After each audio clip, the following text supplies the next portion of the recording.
أصعب سجن ممكن تتحبس فيه هو سجن أفكارك. لما حد شاطر يعرف يخليك تشك في بديهياتك.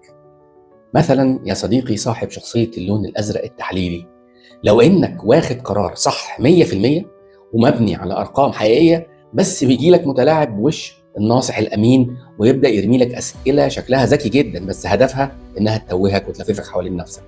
فجأة تلاقي نفسك بتغير مسارك الصح لمسار غلط هو اللي رسمهولك. تخيل يا استاذ يحيى انك انت خلصت دراسه جدوى لمشروع كبير وداخل تعرضه، جالك زميلك الفيلسوف وبص لك كده بنظره عميقه وقال لك: يا يحيى، الدراسه هايله جدا، بس هل يا ترى فكرت في تاثير تذبذب سعر النحاس في افريقيا على تكلفه المواسير بعد 10 سنين؟ انت بذكائك التحليلي بدات تفكر وتقول لنفسك: فعلا دي نقطه غايبه عني. وبدل ما تعرض الدراسه قعدت اسبوعين تحلل في فرضيه وهميه اترمت لك ملهاش اي علاقه بالواقع. وفي الاخر موعد تقديم الدراسه انتهى والمتلاعب واقف بيضحك لانه عرف يشغلك بسراب بعيد علشان يعطلك عن النجاح الحقيقي. هو مش اذكى منك، هو بس عرف ثغره خطيره في شخصيتك واستخدمها. النهارده بنكشف الوش الاخير للنمط الازرق وهسميه وش التشكيك. في الحلقه دي بنشوف المتلاعب وهو بيستخدم اسئله المنطق بس بغرض خبيث، بيفتح قدام الاستاذ يحيى احتمالات لا نهائيه وبعيده تماما عن الواقع، وعارف ان عقل يحيى ما بيحبش يسيب سؤال من غير اجابه، فبيسحبه لمتاهه البحث والتدقيق اللي بتضيع وقته وجهده في الهواء. الثغره هنا هي الهوس بالاجابه النموذجيه. الاستاذ يحيى بيخاف من المجهول او انه يبان مش ملم بكل الجوانب. المتلاعب بيلعب على الايجو بتاع المحلل وبيخليك تحس ان قرارك ناقص لو ما جاوبتش على كل الاسئله. الحقيقه ان المتلاعب رمى الطعم عشان يغرقك في شبر ميه ويفرمل انجازاتك. طب عشان نحمي الاستاذ التحليلي من متاهه الشك هقول له ايه؟ هقول له طبق القاعده بتاعه الاهم ثم المهم. اسال نفسك: هل السؤال ده هيغير في نتيجه القرار اكتر من 5%؟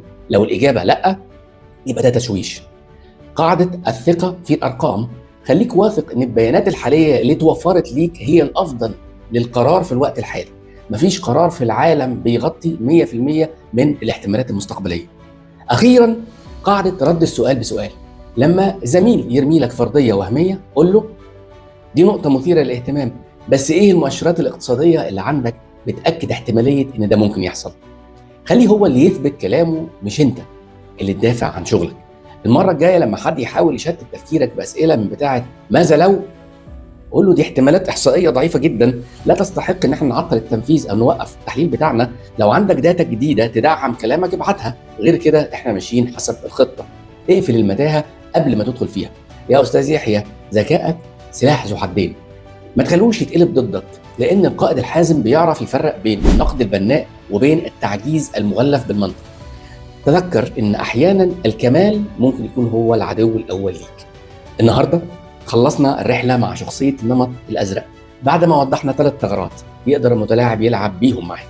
استنوني في الحلقة الأخيرة، هجمع فيها بازل ثغرات كل الشخصيات اللي عشنا معاه خلال 12 حلقة. استنوني. سلام.